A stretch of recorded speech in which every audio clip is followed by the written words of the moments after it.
Olá, muito bom dia. É um prazer ter sua companhia logo tão cedinho. Hoje é quarta-feira, 25 de janeiro. O Manhã no Ar está começando e eu convido você aí de casa a conhecer os destaques do programa de hoje. Cadeia pública recém-reativada passa por inspeção e polícia encontra materiais que não deveriam estar lá. Armas artesanais, fios de cobre, celulares, acessórios e até uma corda feita de lençóis que poderia ser usada em uma possível fuga. Advogada é presa no Compage, suspeita de tentar entregar dinheiro a cliente preso na unidade. Em um dia inesquecível, um bebê nasceu dentro da viatura a caminho da maternidade, com a ajuda de policiais militares. É uma situação atípica, é uma bênção pra gente, né? Ver uma vida nascer na frente da gente, né? E só agradecer a Deus, realmente foi uma coisa inusitada. Você vai ver também que as consultas do IPTU e IPVA já estão abertas para os contribuintes. Quem pagar os impostos em cota única terá desconto. E hoje nós vamos receber o novo delegado-geral da Polícia Civil do Amazonas. Frederico Mendes vai contar as prioridades da sua nova gestão. E quarta é dia do quadro Na Ponta do Lápis. E você vai conhecer exemplos de donas de casas empreendedoras. Os exemplos estão aí. É só preciso organização. Porque a força de vontade é sim uma oportunidade de mudar de vida. Isso e muito mais a partir de agora. Manhã no Ar, o seu dia começa aqui.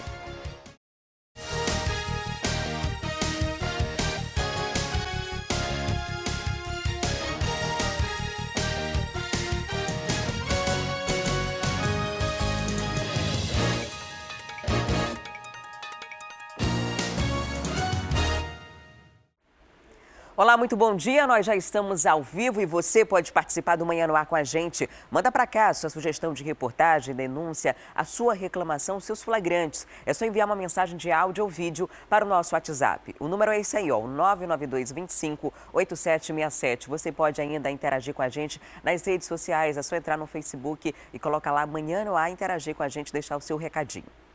A cadeia pública Raimundo Vidal Pessoa passou por mais uma revista na manhã de ontem. Só que dessa vez, além da Polícia Militar, representantes da Ordem dos Advogados do Brasil e do Ministério Público Estadual também participaram da ação. Novamente, foram encontrados objetos que não deveriam estar por lá. Vamos conferir. Armas artesanais, fios de cobre, celulares, acessórios e até uma corda feita de lençóis que poderia ser usada em uma possível fuga.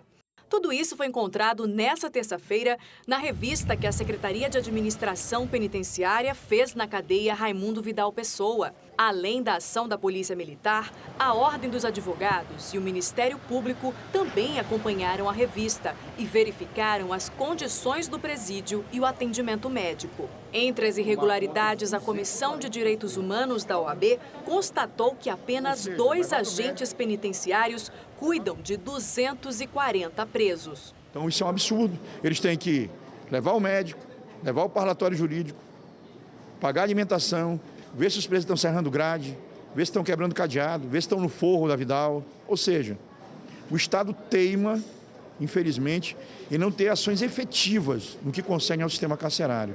De melhoria, são de melhoria, não é só de repressão, mas de melhoria do sistema. Precisa melhorar a parte estrutural, mas nós mostramos a realidade e estamos aqui prontos para atender às demandas do Ministério Público. O Ministério Público também observou que, além da capital, é preciso verificar a situação dos presídios no interior do estado. Se aqui é grave, algumas cidades a situação é catastrófica, diria Tabatinga, Tefé, Parintins, Humaitá. Elas precisam ter uma resposta rápida antes que essas questões voltem a se repetir. 240 presos para 2 agentes. Cada um tem que cuidar aí de 120. Não tem condição nenhuma de que isso aconteça e de que aconteça com segurança. As visitas ainda não foram autorizadas desde que essas pessoas foram transferidas para a cadeia pública Raimundo Vidal Pessoa depois do massacre no Compage. E ainda assim, todos esses materiais foram encontrados. É preciso dar muita explicação, não só a questão estrutural, pessoal, entre várias outras questões. Como que esse material entrou na cadeia, se ela foi reativada há menos de um mês e ninguém passou por lá ainda para fazer visita. Tem muita coisa a ser explicada. E depois dessa vistoria na cadeia pública, o Ministério Público do Amazonas reafirmou que o prédio não pode mais funcionar como presídio e deve ser desativado até abril desse ano. Infelizmente, as coisas continuam ainda muito ruins. Há muita dificuldade no trato dessas questões, o trabalho nos raios ainda continua muito difícil por parte das empresas, né? Então, a nossa expectativa, e aí há um compromisso de todos aí em relação à melhoria das condições de limpeza, do fornecimento de água, de recuperação de alguns raios. Agora, em hipótese alguma, a retomada da Vidal Pessoa como um local permanente. Ou seja, também trabalhamos a ideia de que o presídio que está sendo construído não passe de abril. É inaceitável permanecer nas condições que estão aqui além de abril, né? Então, acho que esse é um compromisso importante que deve ser tomado. A gente vai trazer mais detalhes sobre isso daqui a pouco na nossa interação com a Rádio Acrítica. E o ML identificou um dos corpos encontrados nas proximidades do complexo penitenciário Anísio Jobim, no quilômetro 8 da BR-174, no dia 8 de janeiro.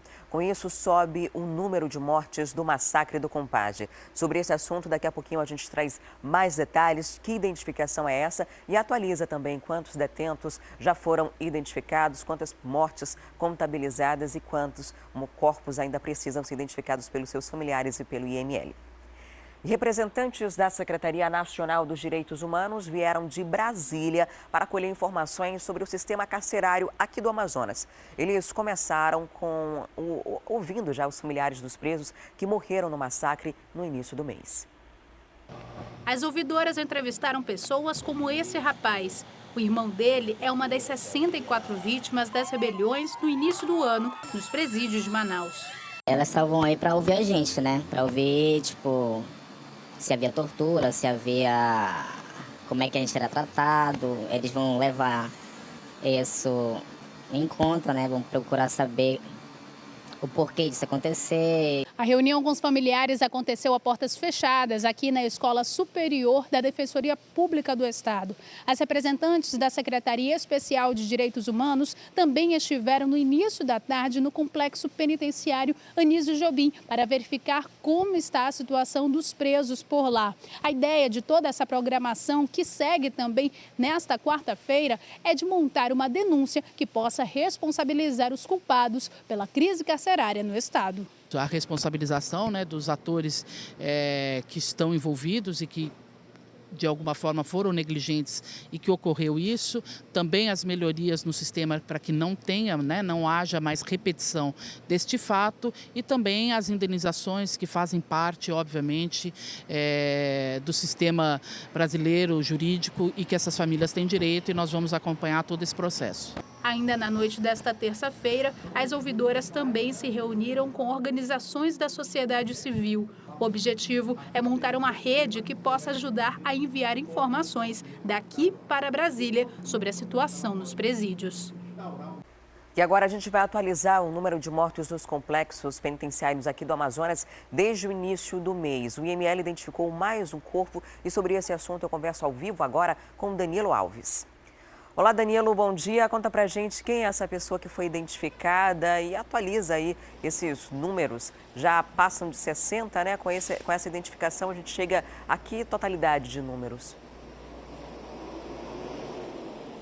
Isso mesmo, Adriane, muito bom dia para você, bom dia a todos que nos assistem. Dessa vez, um dos presos que foram identificados foi um daqueles corpos que foram encontrados no dia 8 de janeiro, ali nas proximidades do complexo penitenciário Anísio Jobim, já em estado de decomposição. Ele foi identificado pelo IML na tarde de ontem, por volta das 4 horas. O nome dele é Plínio Guimarães Sodré, de 25 anos. Ele estava no regime fechado do Compage e havia fugido do local. Ainda de acordo com o ML, ele morreu de causas relacionadas a perfurações contundentes. A gente chama, né, as estocadas, as facadas. De acordo com a perícia da polícia ainda, ele deve ter sido morto por colegas que estavam fugindo junto com ele. O IML apontou ainda anemia aguda, traumatismo torácico, além da perfuração contundente que a gente acabou de falar que foi a facada. Agora sobe para 65 o número de mortos nos complexos penitenciários por conta dos massacres que aconteceram desde o dia 1º de janeiro. A gente sabe que no Compage, só no Compage foram 56, aumentou 57, ainda tem 2 corpos que ainda não foram identificados no Instituto Médico Legal, que estavam junto com o Plínio, no caso lá naqueles locais ali, naquela mata fechada que foi encontrada ali, aquele corpo, né, das duas outras pessoas, e ainda tem no Instituto Médico Legal. Agora, em toda essa situação já são 65 corpos, ou seja, além do Compage, tem também a unidade prisional do Piraquequara e aqui também na Vidal Pessoa, no local que a gente está agora, onde a gente acabou de falar sobre a vistoria que aconteceu ontem. Outra situação também que foi encontrada, Adriane, que a gente vai falar para você agora que está assistindo a gente, foi de uma situação que aconteceu ontem por volta das 2 horas da tarde.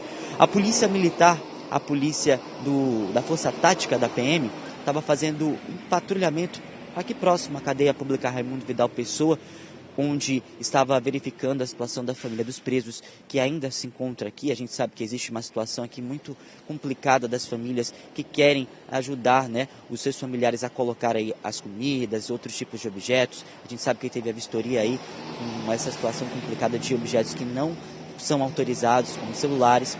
Enfim, a Polícia Militar estava fazendo todo esse trabalho, né, de auxílio, quando receberam uma denúncia que lá na Avenida Lourenço Braga, aqui mesmo no centro da cidade, 2 homens, tinham colidido a moto roubada com um carro. Havia acontecido um acidente por lá e eles estavam armados, um deles estava armado. Então aí eles foram até lá na Avenida Lourenço Braga, quando verificaram que esses 2 homens haviam escapado, haviam fugido pelo centro da cidade com a arma. Foi então que eles pegaram a moto que estava roubada, eles verificaram mesmo que uma moto de cor preta, estava sendo roubada. Aí eles foram procurar as pessoas, os 2 homens. Os 2 homens foram encontrados ali próximo à Avenida Eduardo Ribeiro, e eles são Celton Montavan da Silva, de 22 anos, e Lucivaldo Melo Castelo Branco, de 27. Foram levados até o 24º Distrito Integrado de Polícia. Lá o que foi que aconteceu? Foi identificado que o Lucivaldo, ele era também um dos foragidos do complexo penitenciário Anísio Jobim. Agora totaliza, né, o número de 92 recapturados nessa situação do Compage.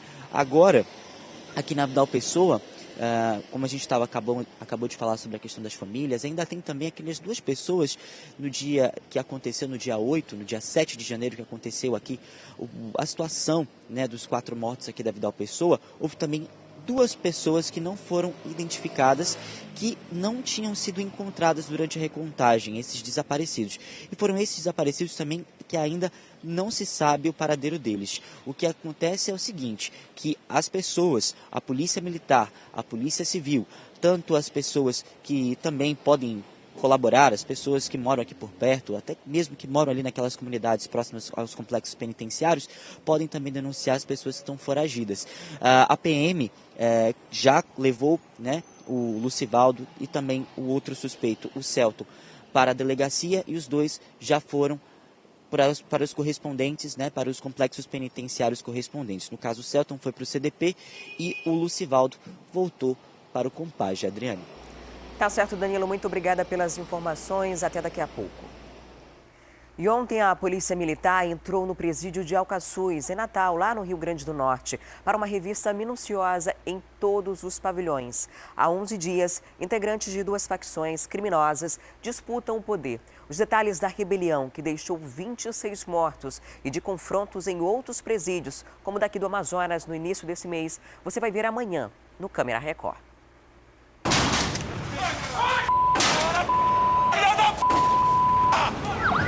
Após os últimos massacres de presos no país, a nova temporada do Câmera Record mobiliza dezenas de jornalistas para revelar o que você ainda não sabe sobre o crime organizado e sobre a disputa selvagem entre facções pelo controle das cadeias.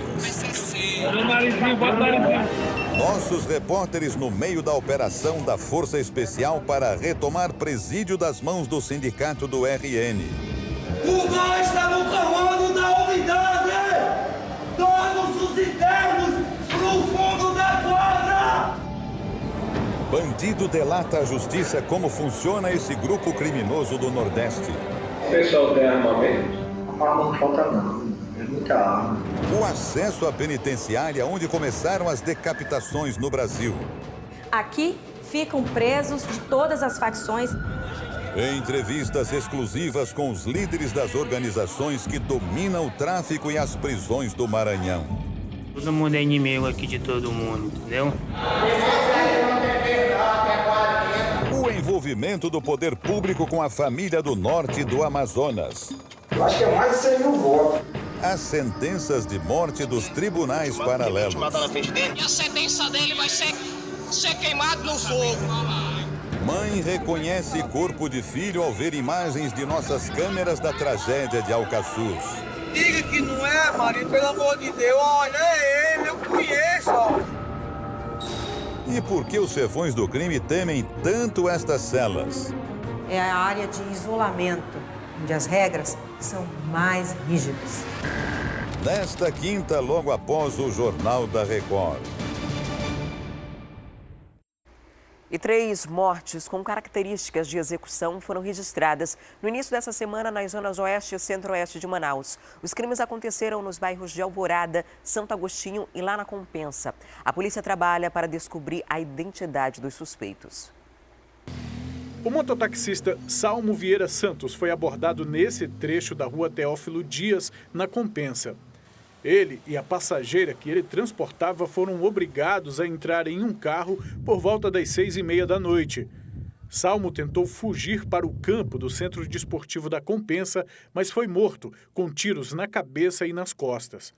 E a polícia agora investiga o caso, para saber se o que houve aqui, se foi um latrocínio ou se foi um acerto de contas. A polícia, então, está investigando para saber o que de fato aconteceu aqui na Compensa. Um outro mistério é o paradeiro, é o que aconteceu com a mulher, com a passageira do Salmo, da passageira dele, que foi colocada à força dentro do carro. Ninguém tem informações sobre o que teria acontecido com ela. Na Rua 11, do Alvorada 1, amigos e familiares não quiseram comentar a morte do industriário Márcio Batista Pacheco. Ele foi assassinado por volta das 9 da noite.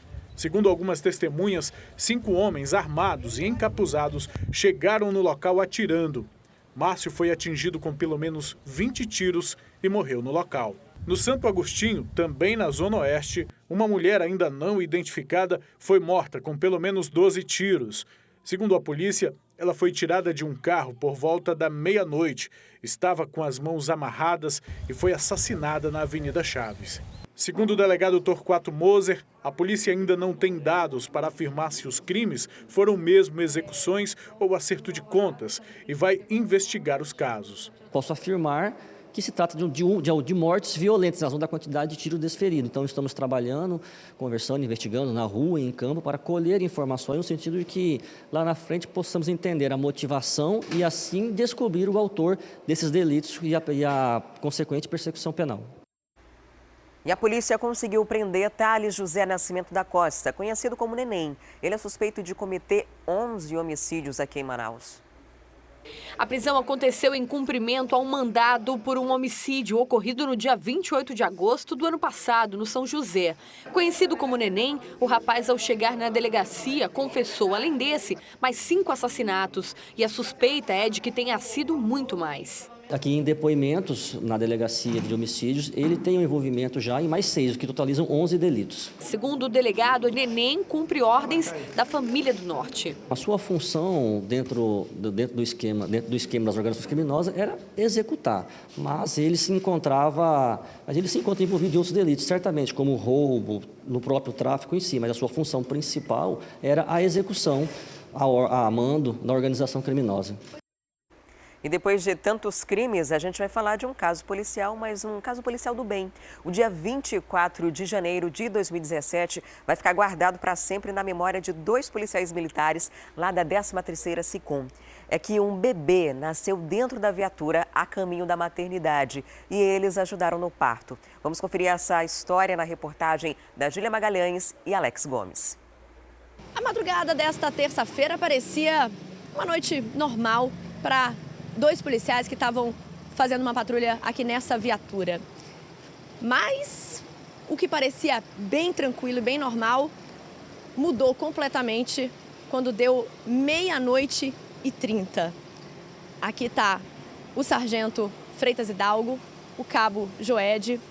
Sargento, o que foi que aconteceu quando vocês dobraram essa rua aqui na Cidade de Deus? Qual foi a cena que vocês viram? Nós nos deparamos com o senhor Emerson, pedindo socorro com a família dele, pedindo socorro, que a esposa dele estava tendo criança dentro de casa e ele havia chamado alguns SAMU, né, que talvez não apareceu porque estava em outra ocorrência, né, que é comum aqui nessa nossa área. E também carros que passavam, ninguém socorreu. E eles pediram que a gente desse apoio, que a esposa dele estava em trabalho de parto, já estava tendo a criança. E aí a gente pediu que colocasse dentro da viatura, comunicamos o nosso SA, que é o nosso supervisor, aspirante Marcelo Saraiva, e comunicamos ao CIOPS, que autorizou o socorro. E aí no interior da viatura, no trajeto até a maternidade, a criança nasceu. Primeiro parto, que a criança realmente nasceu dentro de uma viatura, o senhor tem 25 anos já de polícia. Estou fazendo 25 esse ano. É uma situação atípica. É uma bênção para a gente, né? Ver uma vida nascer na frente da gente, né? E só agradecer a Deus. Realmente foi uma coisa inusitada. E uma glória para a nossa guarnição, para mim, em particular, que eu tenho 3 filhos, né? Cabo Joed já tinha ajudado em alguns trabalhos, mas a primeira vez que nasceu dentro da viatura? Dentro da viatura, comigo foi. Primeira vez. Emocionante? Para mim foi. Tem algum medo, assim, na hora de alguma coisa não dar certo? Não, a gente manteve a calma. Manteve a calma e sabia que tudo ia dar certo. Agora, a viatura vinha dobrando exatamente naquela curva. E aí a viatura se deparou com o Emerson, que é o pai da criança, pedindo ajuda, Emerson. Ninguém tinha parado até então?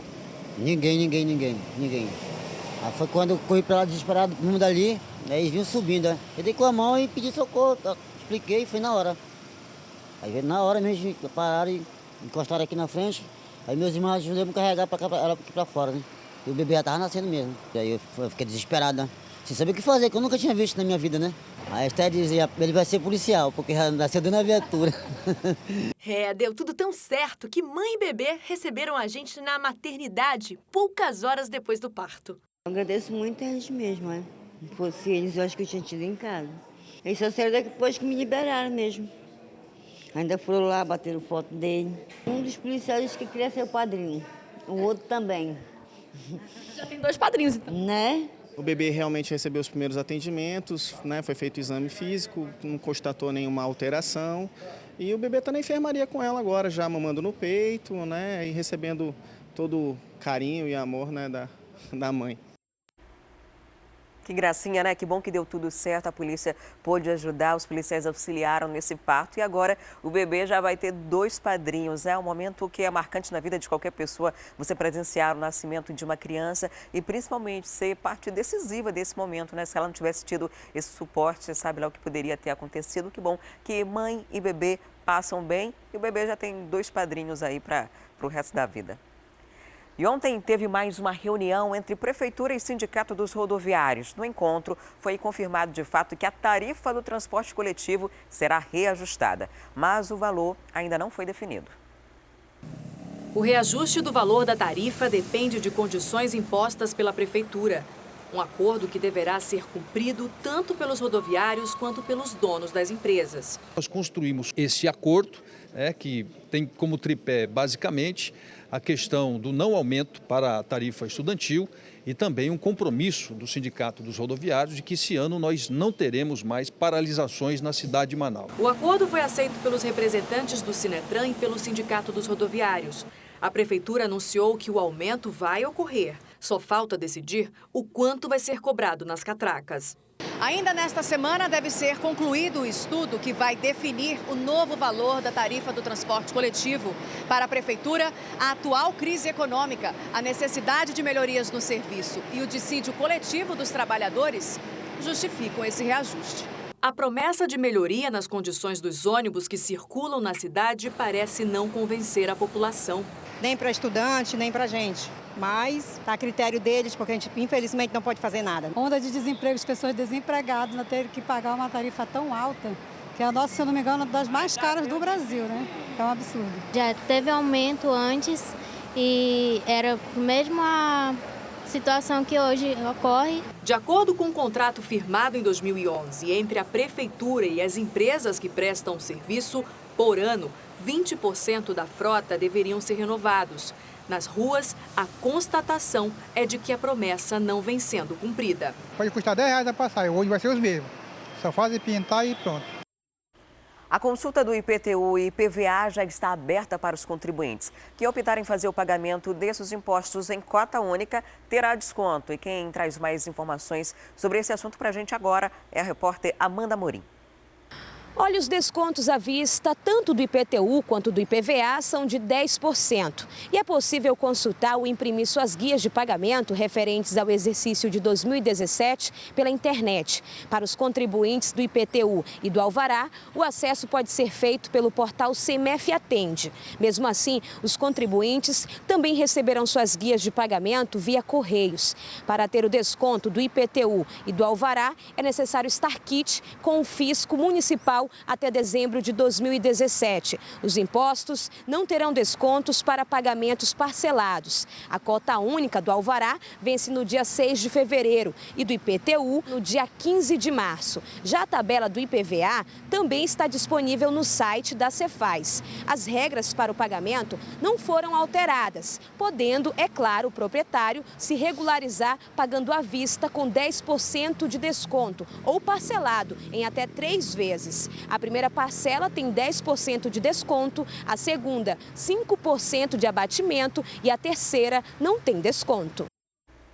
E nós vamos mostrar agora uma colônia de férias diferente. Nesse local, as crianças voltam a ter a leveza da infância e esquecem um pouco das dificuldades financeiras vividas dentro de casa. A ação foi desenvolvida através de uma parceria entre o Tribunal Regional do Trabalho e o projeto Pequeno Nazareno. Vamos ver. Os acordes da esperança.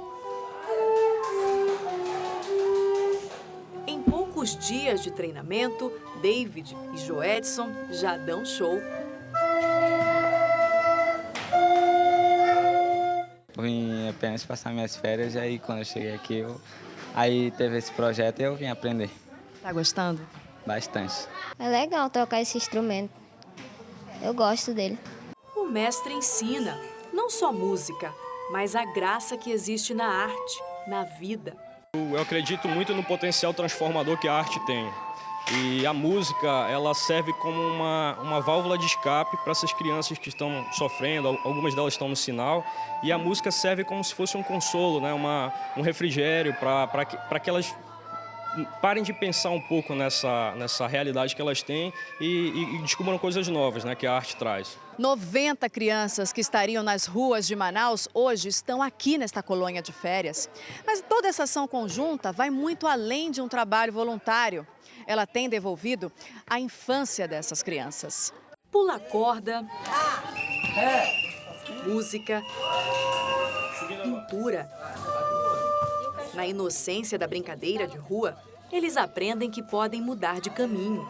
Joyce, de 11 anos, pedia dinheiro nos sinais da capital. Eu tô aqui na colônia de férias, eu tô me divertindo. A minha mãe foi tirar o documento que ela não tinha. E aqui nessa colônia de férias é tipo um colégio para mim. Eu tô me divertindo muito. Então a gente resolveu vir nesse momento de férias para a colônia de férias, realizar essa colônia que tem por tema de férias sim, na rua não. Já o tema já diz tudo, né? Que é para que eles venham brincar, venham estar no devido lugar que eles devem estar e não nas ruas de Manaus.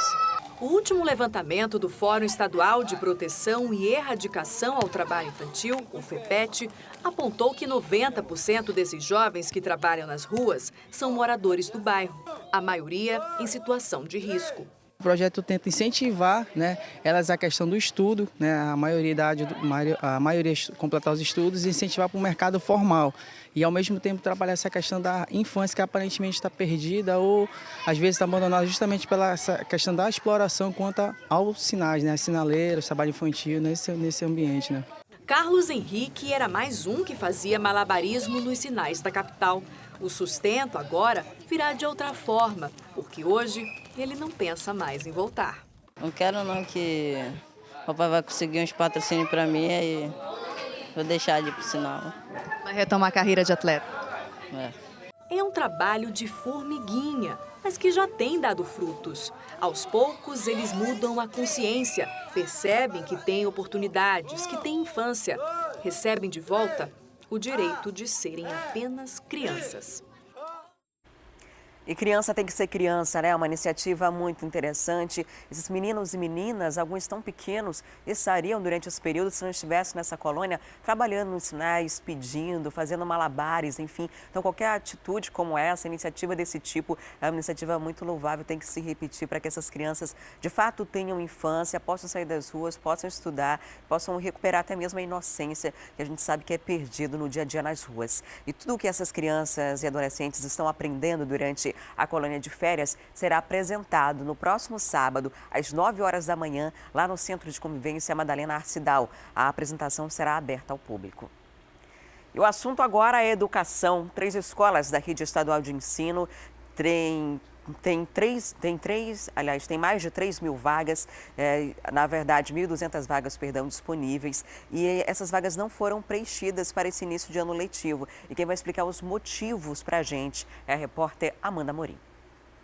3 escolas da rede estadual, sendo 2 de tempo integral e 1 regular, ainda estão com vagas disponíveis para o ano letivo de 2017. São 1.238 vagas e para se candidatar, basta que o aluno responsável reserve a sua vaga no site www.matriculas.am.gov.br por meio do aplicativo Matrículas Amazonas ou indo direto às escolas. A escola estadual Zumira Bittencourt, que fica ali na rua São Cristóvão, no bairro São Jorge, é a que oferece a maior quantidade de vagas. São mais de 600 divididas nos turnos matutino e vespertino do 6º ao 9º ano do ensino fundamental. Também estão com vagas disponíveis no formato do novo ensino médio as escolas estaduais de tempo integral, como a nova do Igarapé do Passarinho, na Zona Norte, e a escola estadual de tempo integral Jacimar da Silva Gama, que fica ali no Petrópolis. Na internet, é possível apenas reservar a vaga, sendo que a confirmação da matrícula deve ser presencial, munindo de todos os documentos necessários. Mais informações na gerência de matrículas da SEDUC ou nos telefones que aparecem aqui no seu vídeo.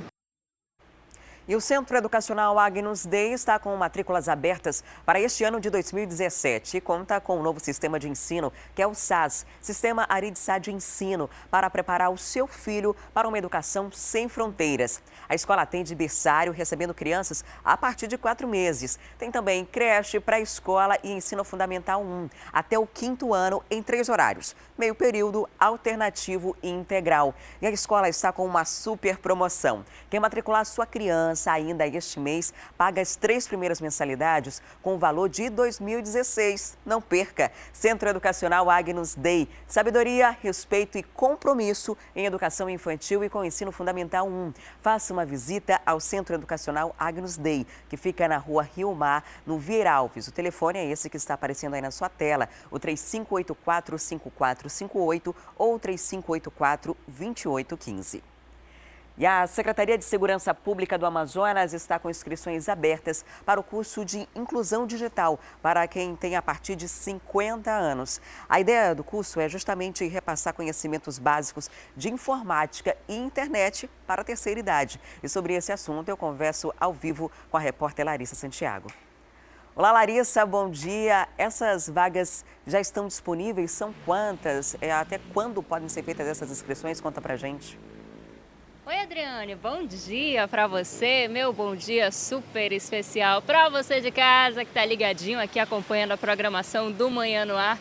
Então, se você de casa tem 50 anos ou mais, quer aprender um pouquinho mais sobre informática, faz o seguinte, vai lá no Instituto de Ensino de Segurança Pública, que fica ali na Cidade Nova 2, na Avenida Noel Núteus, número 300. Não tá lembrando? Vou facilitar para você. Vai ali do ladinho do IML, se inscrever, porque estão sendo oferecidas algumas vagas para pessoas a partir de 50 anos que querem aprender um pouquinho mais sobre informática. Mas para falar mais sobre isso, já está aqui ao meu lado a Edmeia Holanda, ela que é coordenadora desse programa. É uma forma de incluir o idoso, né, Edmeia? Com certeza. Um bom dia para você que me escuta nesse momento e que quer incluir-se nessa questão da inclusão digital. Você quer ser um operador da internet, né? Então, procure por nós. O curso de inclusão digital e melhor qualidade de vida para a pessoa idosa vem exatamente trazer este benefício para todos os idosos. Nosso curso já acontece há 8 anos e faz o maior sucesso.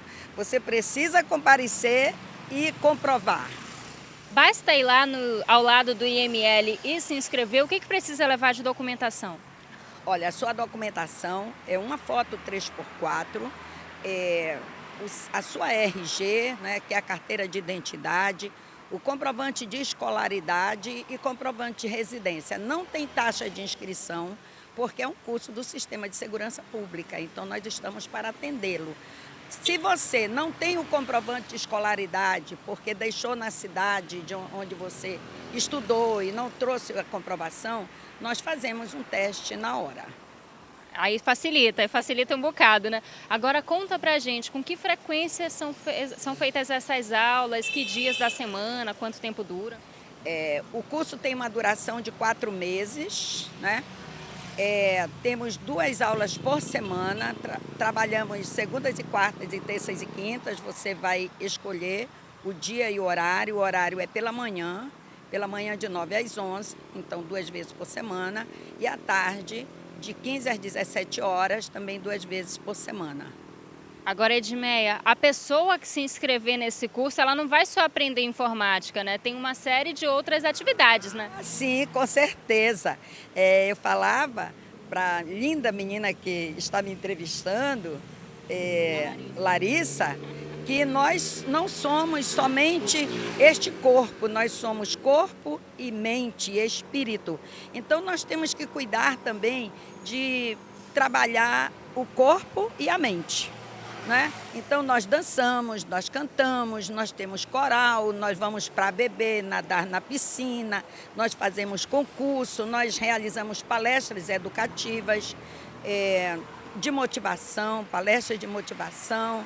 Levamos também o SEBRAE, a FEAM, o INSS, fazemos ação social, levando exames de oftalmologia para saber como estão os seus olhos. Enfim, nós cuidamos de você por inteiro, por fora e por dentro. Porque quem comanda você não é o coração, hein? É o cérebro. Vamos cuidar disso. E quem quiser cuidar disso, tem até quando para se inscrever? Que onde é que começam essas aulas? Larissa, nós temos, até hoje ainda, temos 40 vagas, distribuída entre os turnos da manhã e da tarde. Então, se você tem interesse, vá hoje mesmo, porque eu já disse para a Larissa que depois que eu venho aqui na TV A Crítica, geralmente as vagas acabam no mesmo dia. E lá você tem uma equipe esperando por você, o Frank, o Eduardo e a Eliana, são os nossos profissionais que estão lá aguardando por você. Nós queremos, inclusive, dizer ao nosso secretário de Segurança que nós agradecemos o espaço para poder demonstrar este carinho e esta atenção que nós, da Segurança Pública, temos pela pessoa idosa e agradecer esta grande televisão, a Crítica, que todos os anos nos dá essa oportunidade de estarmos aqui. Porque o curso acontece agora, no primeiro semestre, mas no segundo também estaremos aqui, Larissa, novamente divulgando mais um curso no segundo semestre. E te agradeço pelo carinho e pela atenção. Muito obrigada. A gente que agradece pelas informações e no segundo semestre a gente também vai trazer você aqui para fazer essa divulgação, mas você de casa aproveita esse primeiro semestre para fazer logo essa matrícula, já viu, né? Se inscreve no curso de informática e ganha um combo, tem palestra, tem várias atividades que serão realizadas. Esse curso de informática são divididos em 2 módulos, tem informática básica e depois informática avançada com internet. Você que tem 50 anos ou mais não perde essa oportunidade de fazer esse curso, tudo gratuito, viu, gente? Não gasta nadinha, vai ali do ladinho do IML e garante logo a sua inscrição. Adriane, eu volto com você no estúdio. Obrigada, linda menina. Daqui a pouquinho a gente volta a conversar. E olha, agora a gente faz um breve intervalo e volta daqui a pouquinho. A gente vai receber aqui no estúdio do Manhã no Ar o novo delegado-geral da Polícia Civil no Amazonas. Frederico Mendes vai trazer informações ao vivo para a gente sobre as suas prioridades da gestão. A gente vai falar também sobre Adail Pinheiro, ex-prefeito de Coari, condenado a 11 anos de pedofilia. Ele teve perdão dessa condenação. A gente explica essa história daqui a pouquinho, não sai daí.